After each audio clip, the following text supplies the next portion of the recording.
Sa British Columbia, bida ang isang Pinoy artist sa produksyon ng Joseph and the Amazing Technicolor Dreamcoat sa Vancouver. Ang pagtatanghal, ginagamit din daw para maisulong ang mga isyong mahalaga sa kanya.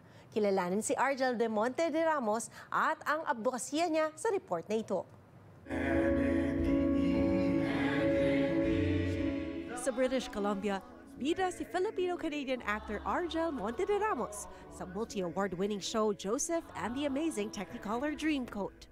When I saw the poster for the very first time, I cannot believe that it was my face on it. And all I can think about, oh, I don't want to cry.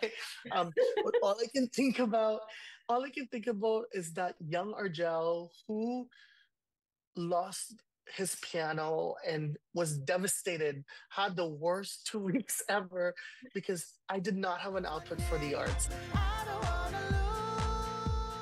Si Monte de Ramos, kinilala na rin sa iba't ibang parangal.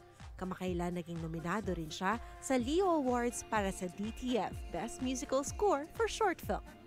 I was in the verge of like, is music really for me? I was nominated and I was super happy about it, but I didn't really think that I'm going to win. So instead of inviting my parents to come with me, I invited my siblings to come with me.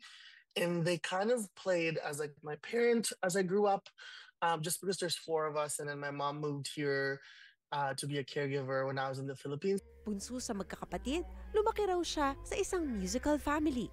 My sister and my brother have been honestly like a catalyst to where I'm at now in the performing arts, just because they're the ones who influenced me and encouraged me to continue doing what I was doing back then. Anya, ginagamit niya raw ang kanyang talento para masuportahan ang mga isyong mahalaga sa kanya. I keep telling people that my artistry is rooted through advocacy for anti-racism work, inclusion, and mental health. And I think that's what fires me up all the time. Obra nila Tim Rice at Andrew Lloyd Webber ang nasabing palabas. Sentro rito ang dayong aliping si Joseph na inapi at binenta ng kanyang mga kapatid. Sa kanyang angking galing na makapag-interpret ng mga panaginip, magtatagumpay siya sa dulo na mailigtas sa gutom ang bansang kumupkup sa kanya, pati ang kanyang pamilya. This has been a really long dream. I don't want to wake up. Mapapanood ang Joseph and the Amazing Technicolor Dreamcoat hanggang Linggo, June 8 sa Metro Theater sa Vancouver. I would like to advocate for a lot of artists out there to have something to hold on to, because this industry is not easy. It's difficult. But all you want to do is perform, and all you want to do is tell our stories.